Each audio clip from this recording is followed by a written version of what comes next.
গরুর গাড়ির একগে দুলুনিতে বেশ ঝিমুনি ধরে এসেছিল রঘুনাথের। আচমকা এক ভয়ানক ঝাঁকুনিতে এক নিমিষেই চটকা কাটিয়ে ধর্মরিয়ে সোজা হয়ে বসে সে। আচমকাই ঝাঁকুনিতে তার মাথায় বেশ জোরেই একটু ঠুকে গেছে। কপালের বাম পাশে এক চিনচিনে ব্যথা টের পাচ্ছে সে।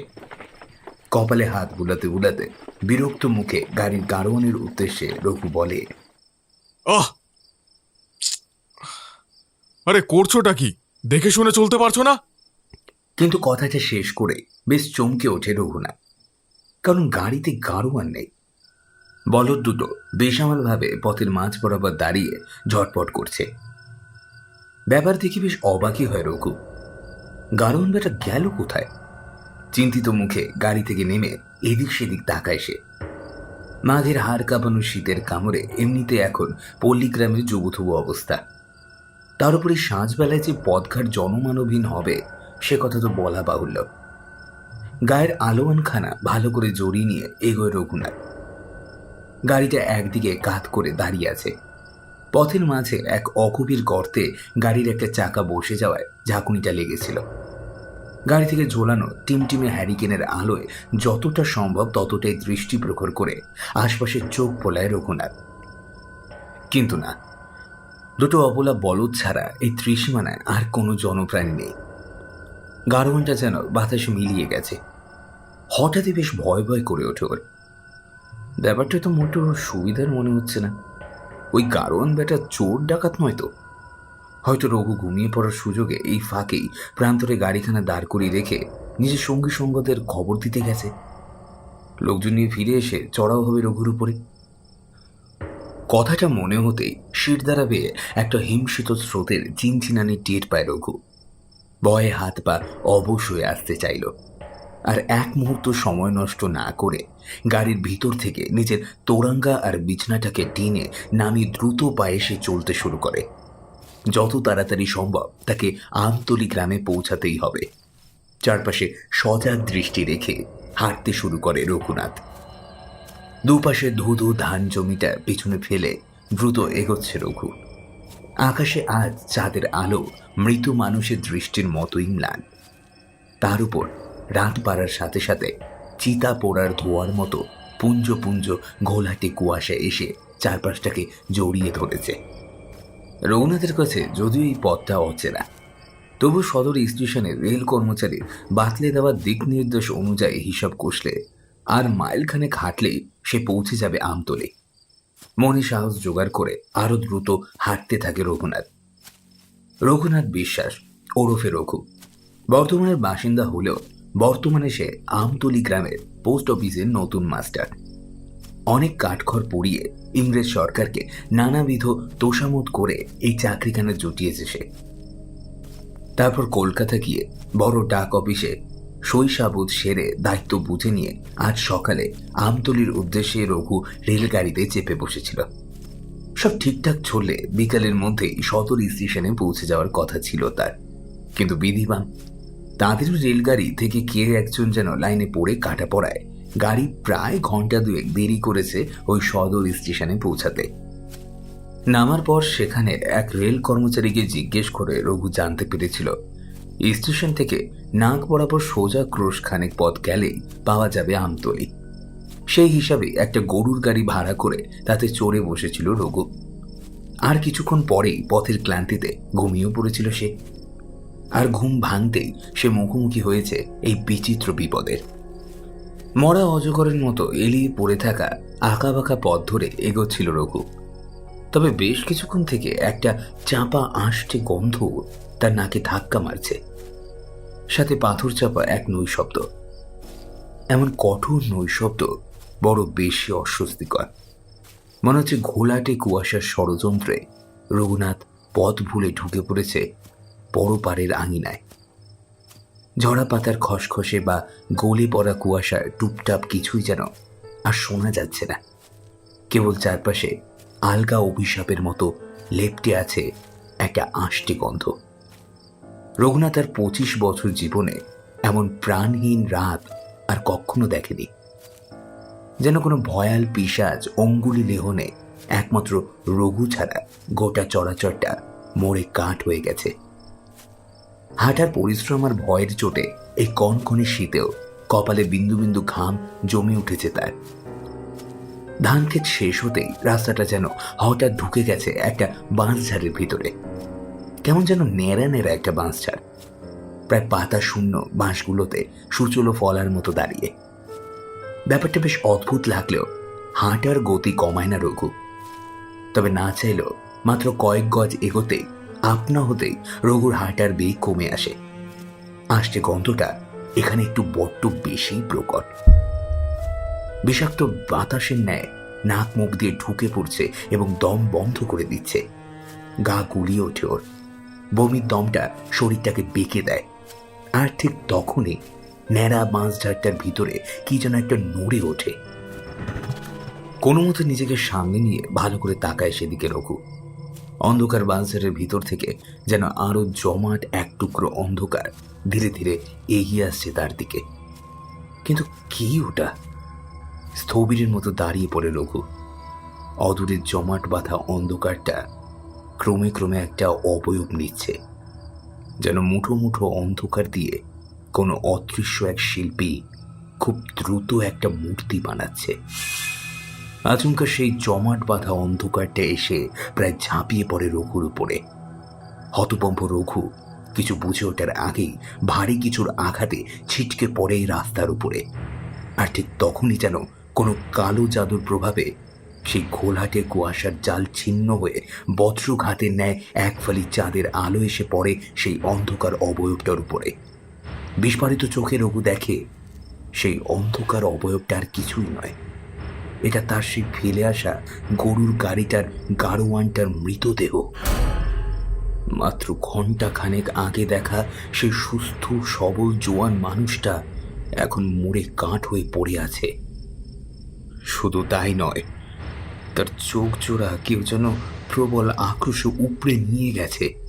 চোখের শূন্য গহ্বর থেকে গড়িয়ে পড়া রক্তে মাখামাখি হয়ে গেছে গাড়োয়ানের মুখটা। ওর হা হয়ে যাওয়া মুখ গহ্বর থেকে সাপের মতো এলিয়ে আছে লম্বা একটা জিভ, যেটা তখনও তীর তীর করে নড়ছে। গগনভেদী আর্ত চিৎকার করে এইবার দৌড়াতে শুরু করে রঘুনাথ। তীব্র আতঙ্কে তখন ওর শ্বাস বন্ধ হয়ে আসার উপক্রম, কিন্তু বেশি দূর এগোতে পারে না। অন্ধকারে হঠাৎই কিসের উপর যেন হোঁচট খেয়ে মাটিতে পড়ে যায় সে। একটা গরুর মৃতদেহ। না না, একটা না, পাশাপাশি দুটো মরা গরু পথ আগলে শুয়ে আছে। সেগুলোতেই হোঁচট খেয়ে মাটিতে পড়েছে রঘু। এক পলকে সেদিকে তাকিয়ে বিদ্যুৎ পৃষ্ঠের মতো কেঁপে ওঠে সে। এই গরু দুটো ও চেনে। এই দুটোকেই গাড়ি সমেত মাঝ রাস্তায় ফেলে গিয়েছিল রঘু। কিন্তু এ দুটোকে মারল কে? আর এখানে এনেই বা কে ফেলল? রঘুর ভাবনা শক্তি ততক্ষণে শেষ হয়ে এসেছে। শুধুমাত্র বেঁচে থাকার আদিম টানে একবার দিকবিদিক জ্ঞান শূন্য হয়ে দৌড়াতে শুরু করেছে, কিন্তু পারে না। জ্ঞান হারায় রঘু। হ্যালো এভরিওয়ান, বঙ্গকথা ইউটিউব চ্যানেলে সকল গল্পগুলোকে শুনতে আজই সাবস্ক্রাইব করুন আমাদের ইউটিউব চ্যানেলকে। আজ আপনারা শুনবেন লেখিকা অনন্যা দেব রায়ের কলমে গ্রাম বাংলার একটি হাড় হিম করা ভয়ের গল্প, আমতলী গ্রামের পোস্টমাস্টার। শুনতে থাকুন আজকের গল্প। আজকের গল্পের সূত্রধার এবং গল্প পাঠে রয়েছি আমি, দিব্যেন্দু দাস।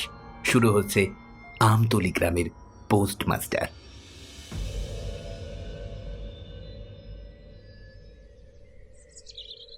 পরদিন কাক ভরে আমতলী গায়ের ঘুম ভাঙল হরি গোয়ালিনীর প্রবল চিৎকারে।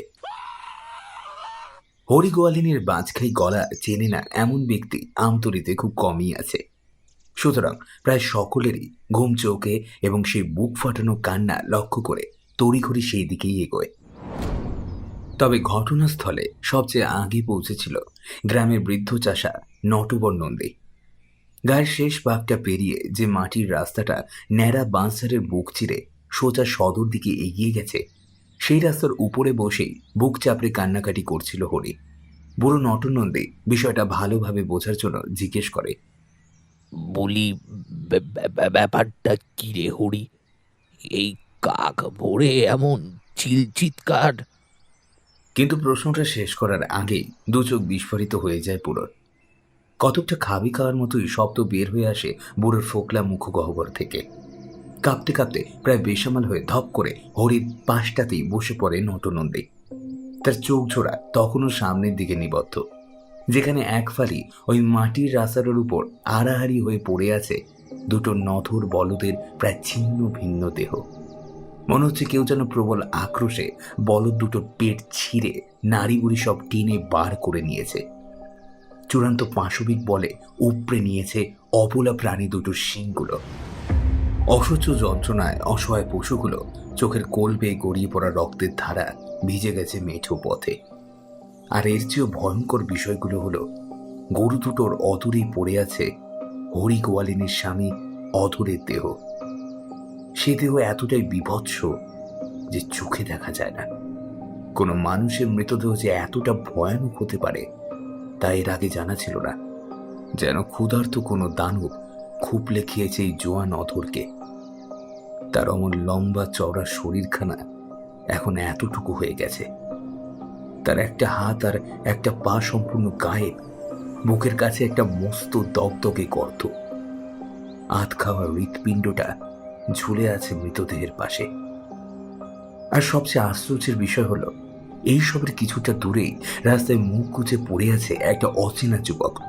তবে সেও মৃত নাকি জীবিত তা বোঝার উপায় নেই। দৃশ্যের বিভৎসতার দৃষ্টি প্রায় ঘোলাটে হয়ে আসে নটনন্দে। জ্ঞান হারিয়ে তিনি লুটিয়ে পড়ে যান হরি গোয়ালিনীর পাশটিতেই। বেলা বাড়ার সাথে সাথেই গোটা আমতলি গ্রামের প্রায় সকল পুরুষ এসে জড়ো হয়েছে চণ্ডী মণ্ডপে। সকলের মুখে এক বিস্ময় মেশানো আতঙ্কের নীলচে প্রলেপ। আজ কাক ভরে যেটা ঘটে গেছে তার আগামাথা কেউই কিছু বুঝতে পারছে না। বিনা মেঘে বজ্রপাতের ন্যায় দুটো জলজ্যান্ত বলদ এবং সম্পূর্ণ সুস্থ স্বাভাবিক স্বামীকে হারিয়ে প্রায় বাকরুদ্ধ হয়ে পড়েছে বেচারি হরিমতি। ক্লান্তি আর বেদনায় তার কান্না কমলেও এখনো ফুপিয়ে চলছে অনবরত। ওদিকে নটনন্দী এখনো বারবার মূর্ছা যাচ্ছে। আর যতটুকু সময় তিনি সজ্ঞানে থাকছেন ততক্ষণ কেবলই প্রলাপ বকে চলছে। তবে আশার কথা একটাই, সেইটে হলো অকুস্থল থেকে উদ্ধার করে আনা যুবকটি জীবিত এবং সম্পূর্ণ অক্ষত, এবং তার জ্ঞানও ফিরে এসেছে। আপাতত পাংশু মুখে চণ্ডী মণ্ডপের এক কোণায় ঘাড় গুজে সে বসে আছে। তা বাছা, এইবার ঠিক করে বলো তো তুমি কে, আর এইসব ব্যাপার কিভাবে হলো? নীরবতা ভেঙে প্রথম প্রশ্নটা করল গ্রামের পাঠশালার পণ্ডিত নিবারণ ভট্টাচার্য। প্রশ্নটা তার উদ্দেশ্যেই করা হয়েছে সেটা বুঝতে পেরে এইবার নড়ে চড়ে বসে রঘুনাথ। তারপর শুকনো গলায় বলে, আগে আমার নাম রঘুনাথ বিশ্বাস, নিবাস বর্ধমান জেলা। আমি আমতলী গ্রামের পোস্ট অফিসের নতুন মাস্টার। গতকালই কলকাতা থেকে এসেছি। রেলগাড়ি করে সদর পর্যন্ত এসে সেখানে স্টেশনের বাইরে থেকে একটা গরুর গাড়ি ভাড়া করে গতকাল শেষ বিকেল নাগাদ রওনা দিয়েছিলাম আমতলীর উদ্দেশ্যে। এরপর গত সন্ধ্যা থেকে মাঝরাতে জ্ঞান হারানোর আগ পর্যন্ত যা যা হয়েছিল তা প্রায় সবই বলে যায় রঘুনাথ। চণ্ডী মণ্ডপের সামনেটায় বসে হরি গোয়ালিনী তখনও ফুপিয়ে ফুপিয়ে বিড় করে প্রলাপ বকছিল। তাকে ঘিরে বসেছিল গায়ের বেশ কিছু বৌঝি। এইবার তাকেই উদ্দেশ্য করে প্রশ্ন করেন গায়ের মোড়ল মাধব ঘোষাল। হ্যাঁ রে হরি, অধর কাল রাতে ঘরে ফেরেনি?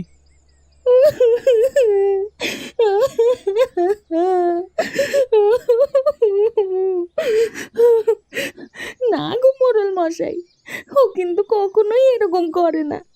রোজ দিনের মতোই গতকালকেরও দুপুরে দুটি ভাত খেয়ে গাড়িখানা নিয়ে ওই স্টেশনের দিকে চলে গেছিল, কিন্তু আর ফিরল না মানুষটা।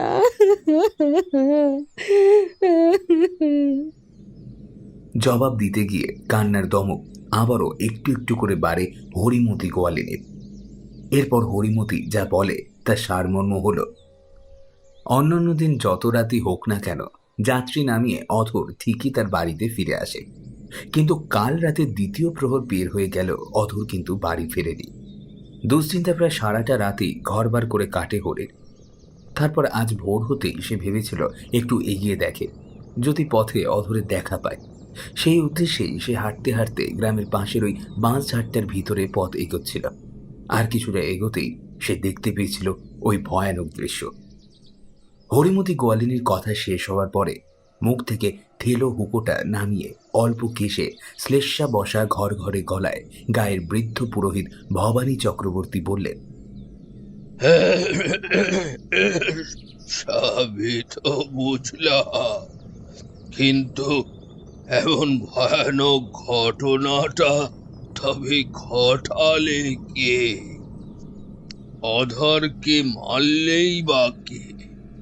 আর বলো দুটো অমন সাংঘাতিক ভাবে মরলো কিভাবে? পুরোহিত মশাইয়ের মুখে অধরের নাম শুনে মনে হয় আরো একবার ডুকরে কেঁদে উঠল হরি গোয়ালিনী। সেদিকে একবার ট্যাচরা চোখে তাকিয়ে নিয়ে এইবার রঘু মিনমিন করে বলে, একটা বিষয় নিয়ে আমার মনে ভারী দ্বন্দ্ব চলছে। গত রাতে আমি যখন ওই বাঁশঝাড় দিয়ে হেঁটে আসছিলাম, তখন আমি প্রথম দেখতে পেয়েছিলাম ওই অধরের দেহটাকে।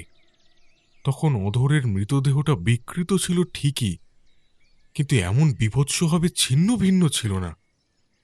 ওর চোখ দুটো উপড়ে নেওয়া হয়েছিল, কিন্তু বাকি শরীরটা অক্ষতই ছিল। কিন্তু আজ সকালে তো আপনাদের মুখে অন্য কথাই শুনছি, কিন্তু তা কিভাবে সম্ভব? রঘুর কথায় এইবার যার পর নাই অবাক হয় চণ্ডী মণ্ডপের উপস্থিত প্রতিটা মানুষই।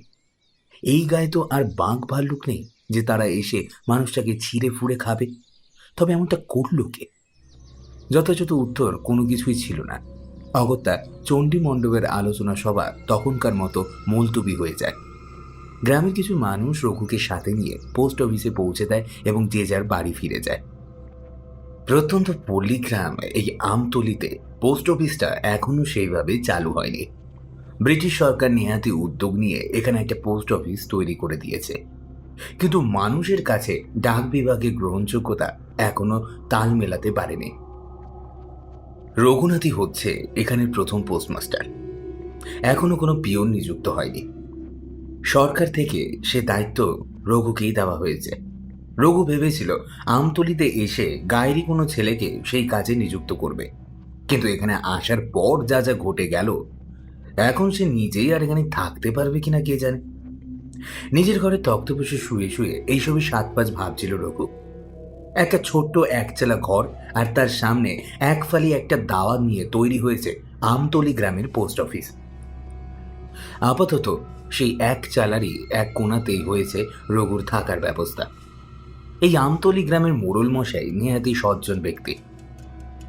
তিনি উপযাজক হয়ে রঘুকে বলেছিলেন, যতদিন না রঘুর শরীর পুরোপুরি সুস্থ না হয়ে উঠছে ততদিন তাকে হাত পুড়িয়ে রান্না করার কোনো দরকার নেই। মোড়ল মশাইয়ের বাড়ি থেকেই দুবেলা দুমুঠো অন্ন তাকে দিয়ে যাওয়া হবে। এ কথা তো ঠিকই যে গত রাতের প্রবল স্নায়বিক ধাক্কাটা রঘু এখনো ঠিকমতো সামলে উঠতে পারেনি। দিনভর কেবলই যখন তখন মাথাখানা চক্কর দিয়ে উঠছে, হাতে পায়ে ঝিমঝিম ধরা ভাব। তাই এই রাতে মোড়ল মশাইয়ের ঘর থেকে দিয়ে যাওয়া খাবার খেয়ে একটু সকাল সকালই শুয়ে পড়েছিল রঘু। কিন্তু মাঝরাতে বারবারই তার ঘুমটা ভেঙে গেল। কি যেন একটা অস্বস্তি টের পাচ্ছে সে। ঘুমের ঘোরটা অল্প কাটার পরই বিষয়টা বুঝতে পারল রঘু। বুকের ভিতরটা যেন অসম্ভব ভারী হয়ে আসছে, যেন কেউ একটা পাথর চাপিয়ে রয়েছে রঘুর বুকের ঠিক মাঝখানটায়। হাত পাগুলোতে যেন বিশেষ সার নেই। অন্ধকারে চোখটা অল্প সয়ে যেতে একবার এক ভয়ানক দৃশ্য আস্তে আস্তে ফুটে উঠল রঘুর চোখের সামনে। এক বীভৎস প্রেতসম অবয়ব তার ছিন্ন ভিন্ন দেহ নিয়ে বসে আছে ঠিক রঘুর বুকের উপরে। অবয়বটার দেহটা এতটাই বিকৃত যে সেটা নারী না পুরুষ তা বোঝার অবকাশ প্রায় নেই বললেই চলে। অবয়বটা মুখের এক পাশের মাংস যেন কেউ জোর করে উপড়ে নিয়েছে। চর্মহীন মুখগহ্বর থেকে রক্তে মাখামাখি দাঁতগুলো ভয়ঙ্করভাবে বের হয়ে আছে। মাথার চুলগুলো রক্তের সাথে লেপ্টে অবয়বটাকে একটা ভয়ানক রূপ দিচ্ছে। আর সবচেয়ে আশ্চর্যের বিষয় হলো অবয়বটার কোমরের তলা থেকে বাকি অংশটা আর নেই। সেটার পেটের কাছে এক বীভৎস ক্ষত, দগদগে সেই লাল ক্ষত থেকে এক গোছা নাড়ি ভুঁড়ি বের হয়ে ছড়িয়ে আছে রঘুর বুকের উপরে। অবয়বটা নখবিহীন আঙুলের মাথাগুলোয় রক্ত জমাট বেঁধে থকথকি করছে। সেই ভয়ানক আঙুলগুলো রঘুর গলা স্পর্শ করতেই যেন সম্মিত ফেরে তার। শরীরের সমস্ত শক্তি একত্রিত করে জোরে ধাক্কা দিয়ে ওই বিভৎস অবয়বটাকে কোনো রকমে নিজের শরীর থেকে ফেলে দেয় রঘু। দিকবিদিক জ্ঞান শূন্য হয়ে এক দৌড়ে সে বের হয়ে আসে পোস্ট অফিসের ওই এক চারাটার ভিতর থেকে। উদ্ভ্রান্তের মতো গ্রামের পথে পথে কতক্ষণ দৌড়াচ্ছিল সে খেয়াল নেই রঘুর। এইবার অদূরে একটা টিমটিমে লণ্ঠনের আলো দেখতে পাওয়ায় সেটাকে লক্ষ্য করে ছুটতে শুরু করে সে। কিছুটা এগোতেই বুঝতে পারে একটা মাটির বাড়ির দাওয়ার উপরে কে যেন বসে আছে, আর তার পাশেই জ্বলছে লণ্ঠনটা। বাড়িটার কাছাকাছি আসতেই এবার রঘুর পা জোড়া আপনা থেকে থমকে যায়। এ তো হরিমতি গোয়ালিনী। রঘুকে বিভ্রান্তের মতো ছুটে আসতে দেখে দাবা ছেড়ে মাটির উঠোনে নেমে দাঁড়ায় সে। গোয়ালিনীর সামনাসামনি এসে দাঁড়াতেই আচমকা মাথাটা কেমন যেন ঘুরে যায় রঘুর। বুকের ভিতরে একটা খালি খালি ভাব, চোখের সামনে যেন অন্ধকার নেমে আসতে চাইছে। তবে জ্ঞান হারানোর আগের মুহূর্তে হরি গোয়ালিনীর মুখের পানে একবার চেয়েছিল রঘু। দেখেছিল সেখানে খেলা করে বেড়াচ্ছে একটা রহস্যময় হাসি।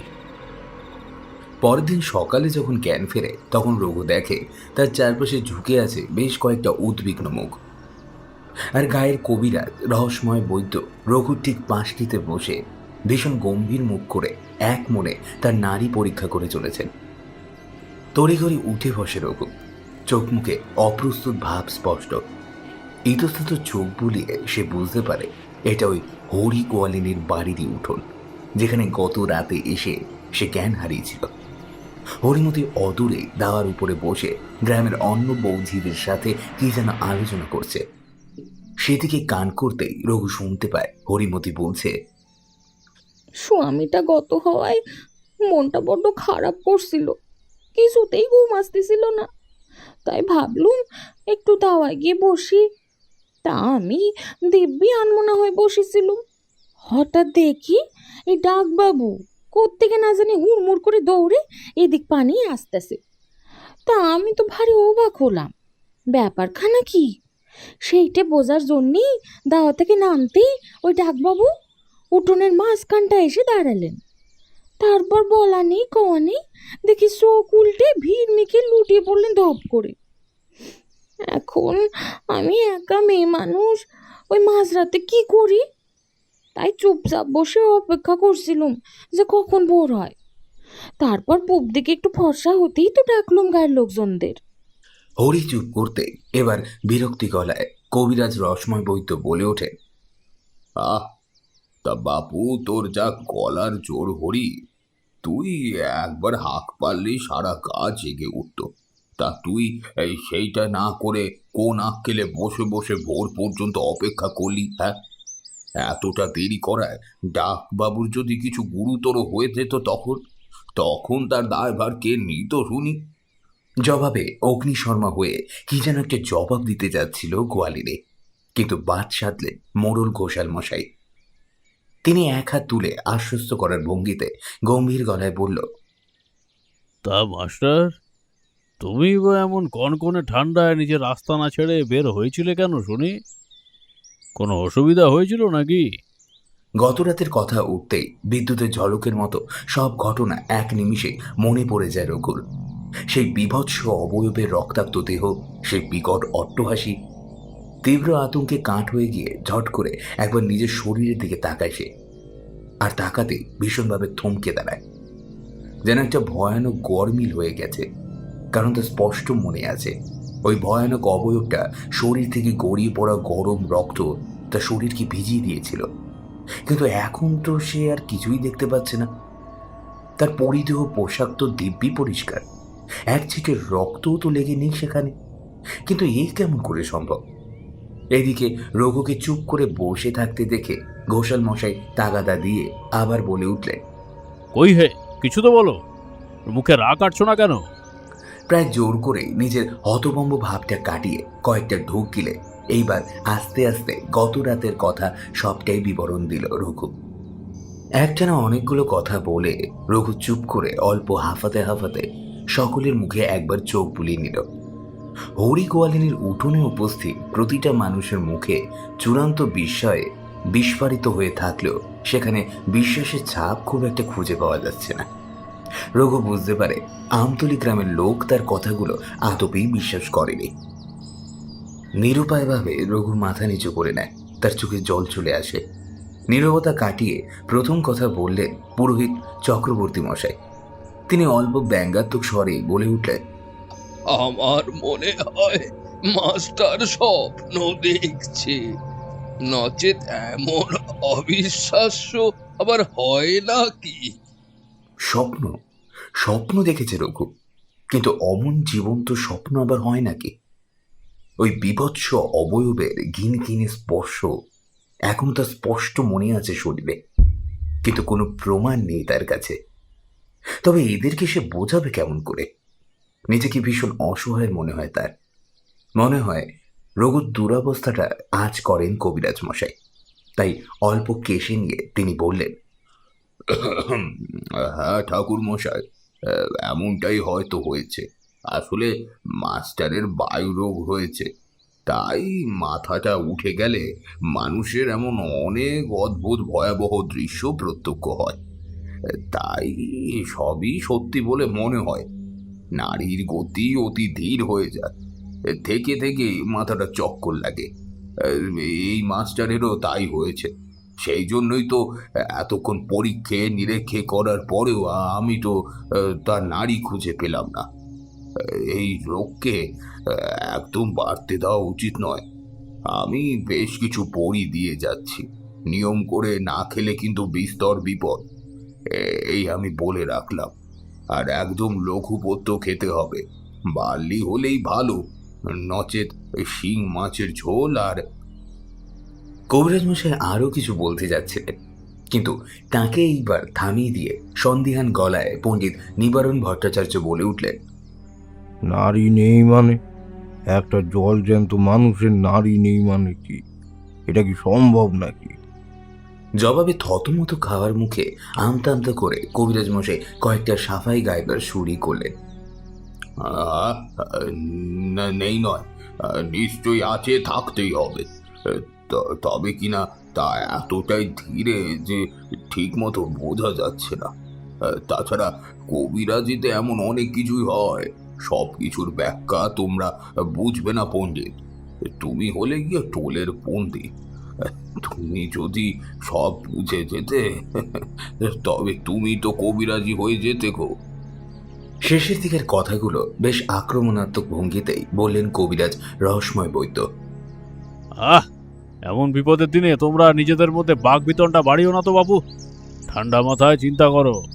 মোড়ল মশের ধমকে এইবার কবিরাজ আর পণ্ডিত দুই পক্ষই কিছুটা শান্ত হয়ে বসে। মোড়ল মশাই আবার বললেন, ডাকমাস্টারের শরীরটা যে মোটেও ভালো নেই এ কথা তো আর বলার অপেক্ষা রাখে না। সুতরাং তার এখন নিজের আস্তানায় ফিরে গিয়ে বিশ্রাম নেওয়াই উচিত। এই বিদেশ বিভুঁইয়ে এসে বাড়াবাড়ি রকমের অসুখ বিসুখ করলে তো চিন্তার আর শেষ থাকবে না। হ্যাঁ, আমার বাড়ি থেকে ওর দুপুরের অন্ন পৌঁছে দেওয়া হবে। ওরে সনাতন, যা তো বাবা, মাস্টারকে তার বাসায় পৌঁছে দিয়ে আয় তো, যা। জটলা করে দাঁড়িয়ে থাকা ভিড়ের ভিতর থেকে এক যুবক বের হয়ে রঘুর সামনেটায় দাঁড়ায়। তার সাথে ধীরে ধীরে নিজের ঘরের দিকে পা বাড়ায় রঘু। সেদিন রাতের দিকে তক্তাপোষের উপর বসে বসে আকাশ পাতাল চিন্তা ভাবনা করছিল রঘু। এসব কি হচ্ছে তার সাথে? এই আমতলিতে আসার সময় থেকে একটার পর একটা ভয়ানক সব অঘটন ঘটেই যাচ্ছে তার সাথে। এর সাথে সাথে বেশ কয়েকটা প্রশ্ন তার মাথায় খালি ঘুরপাক খাচ্ছে। গত রাতে হরিমতি গোয়ালিনী অমন মাঝরাতে ঘরের বাইরে বসেছিলেন কেন? যতই মন খারাপ হোক, এই ঠান্ডায় কি কেউ ঘরের বাইরে বসে থাকতে পারে? তাছাড়া জ্ঞান হারানোর ঠিক আগে তার মুখে একটা রহস্যময় হাসি লক্ষ্য করেছিল রঘু। সেটাও বেশ অদ্ভুত। কোনো মানুষকে বিপদে বিধ্বস্ত দেখার পর কি কারোর হাসি পায় নাকি? এছাড়া গত রাতে এই এই ঘরে যে অবয়বটা রঘু দেখেছিল তা কি কেবলই স্বপ্ন ছিল? স্বপ্ন এমন জীবন্তও কি হয়? কিন্তু সেইটা যে বাস্তব তা বলে কেমন করে? কারণ রক্তাক্ত অবয়বের দেহ থেকে গড়িয়ে পড়া রক্তের ছিটেটাও তো রঘু দেখতে পেল না। না, নিজের পোশাকে নাই তক্তা পোষে। কিন্তু এইসব ছাড়া আরও একটা বিষয় আছে, যেটা আজ সারাটা দিন রঘুর মনে একটা অস্বস্তি তৈরি করে রেখেছে। গত রাতে দেখা ওই অবয়বটার মুখটা বিভৎসভাবে বিকৃত হলেও মুখটা যেন কেমন চেনা চেনা লাগছিল রঘুর। কোথাও যেন দেখেছে মুখটা, একবার নয় বারবার দেখেছে, অথচ এখন কিছুতেই মনে করতে পারছে না। মনে মনে বিরক্ত হয়ে তক্তপোষ ছেড়ে উঠে দাঁড়ায় রঘু, আর সাথে সাথেই টের পায় তার পেটে যেন ক্ষুধার আগুন জ্বলছে। অথচ কিছুক্ষণ আগেই মোড়ল মশের বাড়ি থেকে পাঠানো দুধ বার্লি সে খেয়েছে পেট ভর্তি করে। তবে এতটুকু সময়ের মধ্যে আবার খিদে পেয়ে যায় কি করে? অথচ তার কাছে খাবার জন্য কিছুই নেই। হতাশ হয়ে কুজো থেকে বেশ কিছুটা জল খেয়ে আবারও তক্তাপোষের ওপর এসে বসে পড়ে সে। আর ঠিক তখনই আওয়াজটা কানে আসে তার। হাড় হিম করা একটা অলৌকিক আওয়াজ যেন হাওয়ায় ভাসতে ভাসতে এগিয়ে আসছে এই পোস্ট অফিসের এক চালাটার দিকে। কিন্তু কিসের আওয়াজ ওটা? পাখির ডাক কি এমন হয় নাকি? কিন্তু ডাকটা এক মুহূর্তের মধ্যেই যেন বাতাসে মিলিয়ে যায়, আর তারপরেই চারপাশ আবার নিস্তব্ধ। বেশ অবাকই হয় রঘু। তারপর বিছানা থেকে উঠে দাঁড়িয়ে এক চালাটার এক ফালি জানলাটা খুলে বাইরে থেকে উকি দেয় সে। বাইরে চাপা অন্ধকারের মধ্যে অটুট স্তব্ধতা যেন স্থির হয়ে চেপে বসে আছে। বাইরের দিকে তাকাতেই রঘু ভাবছিল একটু আগে শোনা ওই বিজাতীয় শব্দটা ঠিক কিসের শব্দ। এইবার হঠাৎ তার মনে হলো চারপাশটা কেমন যেন থমথম করছে, ঠিক প্রথম রাতের মতো। ঝোপঝাড় থেকে এতক্ষণে যে ঝিঝিগুলো ডাকছিল সেগুলো যেন হঠাৎ থেমে গেছে, যেন অলৌকিক কোনো কালো জাদু বলে গাছগুলো পর্যন্ত মৃতদেহের মতো নিশ্চলভাবে দাঁড়িয়ে। বুকে চাপ ধরে রঘুর, শ্বাস নিতে কষ্ট হয় ভীষণ। গলার ভিতর বিষের চলুনি টের পায় রঘু। সাথে সাথে শুরু হয় কোমরের কাছে একটা ভয়ানক যন্ত্রণা, যেন একটা ধারালো করাত দিয়ে কেউ তার কোমর থেকে বাকি শরীরটা আলাদা করে দিচ্ছে। তীব্র যন্ত্রণায় জানলাটা ধরে কুকড়ে দাঁড়িয়ে থাকে রঘু। হঠাৎ এই ন্যাড়া বাঁশঝাড়ের দিক থেকে একটু আগে শোনা সেই হাড় কাঁপানো শব্দটা আবারও তীব্রভাবে ভেসে আসতে শুরু করে। সাথে শুরু হয় দামাল হাওয়া। রঘু পরিষ্কার দেখতে পায় একটা কালচে হাওয়ার কুণ্ডলী ওই বাঁশঝাড় পেরিয়ে তীর বেগে ধেয়ে আসছে এই এক চালাটার দিকে। অথচ আশপাশে একটা গাছের পাতাও কিন্তু নড়ছে না। শব্দটা এইবার তার এক চালাটার একদম কাছে এসে পড়েছে। মনে হচ্ছে শব্দটা যেন শূন্য থেকে নেমে এক ঝটকায় আছড়ে পড়ছে এই ঘরের বদ্ধ জানলাগুলোর উপরে। শব্দটার দাপটে থরথর করে কাঁপছে জানলাটা। ওদিকে ততক্ষণে সেই হাওয়ার কুণ্ডলিটাও বিরাট এক অজগরের মতো আষ্টে পৃষ্ঠে জড়িয়ে ধরছে পোস্ট অফিসটাকে, যেন প্রবল আক্রোশে রঘু সমেত এই ঘরটাকে উড়িয়ে নিয়ে যাবে। হঠাৎই দরাম শব্দ করে ঘরের জানলাটা খুলে গিয়ে একরার কনকনে হাওয়া ঝপ করে ঢুকে পড়ল ভেতরে। আর তারপর সাথে সাথেই প্রথম রাতের পাওয়া সেই কুট আষ্টে গন্ধটা ছড়িয়ে পড়ল ঘরময়। সেদিন বুঝতে না পারলেও আজ কিন্তু গন্ধটা চিনতে পারছে রঘু। এটা রক্তের গন্ধ, কাঁচা রক্তের তীব্র আষ্টে গন্ধ। আজ অবশ্য গন্ধের উৎসটাকেও দেখতে পেয়েছে সে। বিস্ফারিত চোখে রঘু দেখতে পায় তার কোমর থেকে রক্তের ধারা কুলকুল করে নেমে যাচ্ছে তার পা বেয়ে। রঘুর পরনে সাদা ধুতিখানা চোখের নিমিষে লাল হয়ে যাচ্ছে। সাথে সাথে কোমর থেকে সেই অসহ্য ব্যথাখানা আবারও টের পায় সে, যেন খুব ভারী কিছু একটা পিষে দিয়ে যাচ্ছে তার কোমরটাকে। আর যেন সহ্য করতে পারছে না সে। এই রাতেও জ্ঞান হারায় রঘু। আজ সকালের দিকে জ্ঞান ফেরার পর প্রথমটায় রঘু ভেবেছিল গত রাতেও যে স্বপ্নটা দেখেছে কবিরাজের বলা বায়ু রোগটা হয়তো গুরুতরভাবেই ঘায়েল করেছে তাকে। তাই হয়তো রোজ রাতেই অমন ভয়ানক বিদঘুটে স্বপ্ন দেখছে সে। এরপরে সে সিদ্ধান্ত নিয়েছে এই আমতলী গ্রামে আজই তার শেষ রাত। কাল ভোরের আলো ফুটলেই এই স্টেশনের দিকে সে হাঁটা দেবে, কারণ এই গ্রামে থাকলে তার মৃত্যু নিশ্চিত। 7-5 ভাবনার মাঝেই হাতের কাজ সারছিল রঘু। সে ঠিক করেছে আজ রাতে আর কিছুতেই ঘুমাবে না। অবশ্য ঘুম এমনিতেও আসার সম্ভাবনা নেই, তবে আজ রাতে কোনো শব্দতেই সে আর জানলা খুলবে না কিছুতেই। টিনের তোরঙ্গটা গুছিয়ে নিয়ে বিছানার উপর বসে সে। আজ ঘরের ভিতরে 2টো হ্যারিকেন জ্বালিয়েছে রঘু। ঘরটা সেই আলোতেই বেশ জ্বলজ্বল করছে। আলোর তেজ অল্প স্বস্তি বোধ করছে সে। রাতে 2য় প্রহরে শেয়ালের ডাক কানে যেতেই নড়ে চড়ে বসে রঘু। মানে আর মাত্র 2টো প্রহর কোনোভাবে কাটিয়ে দিলেই কাল সকাল হয়ে যাবে। শেয়ালগুলোর করুণ ডাক এই প্রথম বেশ স্বস্তি দেয় তাকে। মানে আজকের রাতটা বাকি রাতগুলোর মতোই নিস্তব্ধ, প্রাণহীন নয়। আরামে নিঃশ্বাস ফেলে বালিশে মাথা রাখে রঘু। কিন্তু হঠাৎই একটা বিকট শব্দে তন্দ্রাভাবটা এক নিমিষে কেটে যায় তার। ধর্মর করে বিছানায় উঠে বসে সে। শব্দটা তার ঘরের ভিতরের কোথাও থেকেই আসছে। ভালো করে মেঝের দিকে তাকাতেই সে দেখতে পায় একটা হ্যারিকেন ফেটে ছড়িয়ে গেছে মেঝের উপরে। কাঁচের টুকরোগুলোতে তেল মাখামাখি হয়ে মেঝেতে পড়ে আছে। এরপরের কয়েক মুহূর্ত সব চুপচাপ, আর তারপরেই রঘুর হতবাক দৃষ্টির সামনে আবারও এক বিদঘুটে শব্দ করে অপর হ্যারিকেনটাও ভেঙে যায়। এরপরেই নিশ্ছিদ্র অন্ধকার নেমে আসে ঘরটার ভিতরে।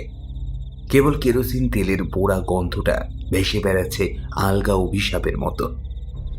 কয়েক মুহূর্ত নিশ্চুপভাবে অপেক্ষা করার পর ধীরে ধীরে তক্তপোষ ছেড়ে উঠে দাঁড়ায় রঘু। সাথে সাথেই তার মাথাটা কিসের সাথে যেন আঘাত পায়। নরম পিচ্ছিল কি যেন একটা ঝুলে রয়েছে রঘুর ঘরের চালা থেকে। রঘুর মাথার সাথে ধাক্কা খেয়ে সেটা আপাতত দুলছে অল্প অল্প। দোলনের তালে তালে ফোঁটা ফোঁটা চটচটে তরল গড়িয়ে পড়ছে রঘুর শরীরের এখানে ওখানে। অন্ধকারের মধ্যে হাত বাড়িয়ে সেটাকে ধরার চেষ্টা করে রঘু। দগদগে পিচ্ছিল কিসে যেন হাতটা বসে যায় তার। বিদ্যুৎ পৃষ্ঠের মতো হাতটা নিজের দিকে টেনে নিয়ে চোখের সামনে আনতেই রঘু দেখতে পায় হাতে ধরা রয়েছে বেশ কিছু পচা গলা মাংসপিণ্ড। চূড়ান্ত আতঙ্কে চিৎকার করে উঠতে চায় সে, কিন্তু পারে না, কারণ ততক্ষণে তার চোখের সামনে স্পষ্ট হয়ে উঠেছে ওই রাতের দেখা সেই বিভৎস অবয়বটা, যার বিকৃত মুখটা রঘুর কাছে খুব চেনা চেনা মনে হয়। কে কে তুমি? কি চাও? বুঝে আসে গলাটা কোনোক্রমে প্রশ্নটা করে রঘু। জবাবে খলখল করে হেসে ওঠেও সেই অবয়বটা। মোহবিষ্টের মতোই ওই মূর্তির দিকে তাকিয়েছিল রঘু, সমিত ফেরে এক নিদারুণ যন্ত্রণায় টের পেতে। কোমর জুড়ে সেই অসহ্য যন্ত্রণা, যেন 2টো মস্ত লোহার পাতের মধ্যে বিষে যাচ্ছে তার কোমরটা। যন্ত্রণায় কুচকে যেতে যেতে রঘু খেয়াল করে তার সামনে দাঁড়িয়ে থাকা ওই অবয়বটার রক্তে ভেজা গলায় একটা মস্ত আঁচিল। এই আঁচিল তো তার খুব চেনা, ঠিক এমনই একটা আঁচিল তার গলাতেও আছে। হঠাৎই অবয়বটার বিকৃত মুখখানা চিনতে পারে রঘু। এটা তো তারই মুখ, যেটা সে বহুবার দেখেছে আয়নায়। তার মানে এটা সে। তবে তবে কি সে মৃত? এই ভয়াবহ পরিস্থিতিতেই এইবার আবছাভাবে রঘুর মনে পড়ে যায় একটা ঘটনা।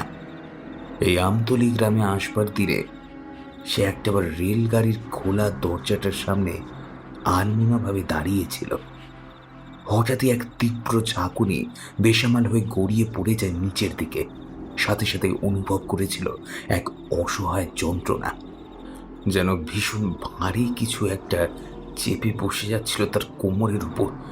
তারপর তারপর না, এরপর আর কিছু ভাবতে পারে না রঘু।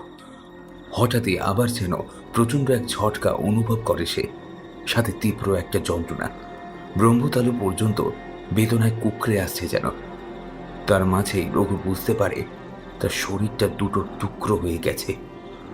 কোমর থেকে পা 2টো যেন কেউ টেনে ছিঁড়ে নিয়েছে, আর বাকি শরীরটা থেকে প্রাণবায়ুটা বের হয়ে আসার আগের মুহূর্তে রঘু টের পায় তার শরীরের উপরের অংশটা সজোরে আছড়ে পড়ল পোস্ট অফিসের একচালা ঘরটার মেঝের উপরে।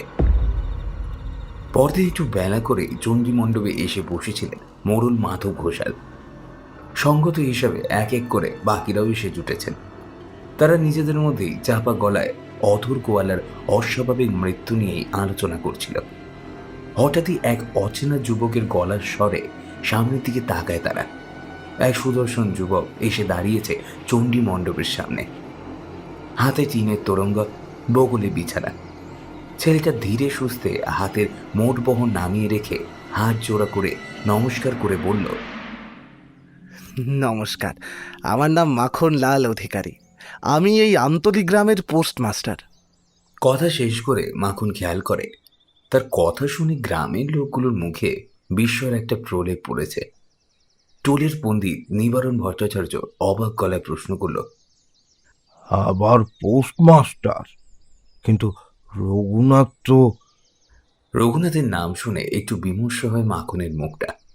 সে নিচু গলায় বলে, ও, আপনারা রঘুনাথের খবর পেয়েছেন তাহলে? হ্যাঁ, আমার আগে সেই আমতলী গ্রামের পোস্টমাস্টার হিসেবে নিযুক্ত হয়েছিল। কিন্তু তার দুর্ভাগ্য, এখানে আসার পথে রেলগাড়ি থেকে পড়ে মারা গেছে সে। শুনেছি তার দেহটা রেলের চাকার তলায় পড়ে দুটো টুকরো হয়ে গিয়েছিল। ডোমেরা সেই দেহ তুলে নিয়ে গিয়ে কাছাকাছি একটা স্টেশনে রেখেছিল, কিন্তু আশ্চর্যের বিষয়, তার দেহটা নাকি স্টেশন থেকে গায়েব হয়ে গেছে। অনেক খুঁজেও সেটার সন্ধান আর কেউ পায়নি। মাখনের কথা শেষ হওয়া মাত্র চণ্ডী মণ্ডপের প্রতিটা লোক এক দৌড়ে পৌঁছে যায় পোস্ট অফিসের সামনে। সেটার ভেজানো দরজাটা খুলতেই সকলের চোখের সামনে ভেসে ওঠে একটা ভয়ানক দৃশ্য। একচালা পোস্ট অফিসটার মেঝেতে পড়ে আছে রঘু দু টুকরো হয়ে যাওয়া পচা গলা দেহখানা। রঘুনাথ বিশ্বাস, আমতলী গ্রামের প্রথম পোস্টমাস্টার। বাকরুদ্ধ হতবম্ব জবুথুবু জনতার মধ্যে কেবলমাত্র রসময় কবিরাজ বিড়বিড় করে বলতে থাকেন, এই জন্যই সেদিন আমি ডাক মাস্টারের নাড়ি পাচ্ছিলাম না।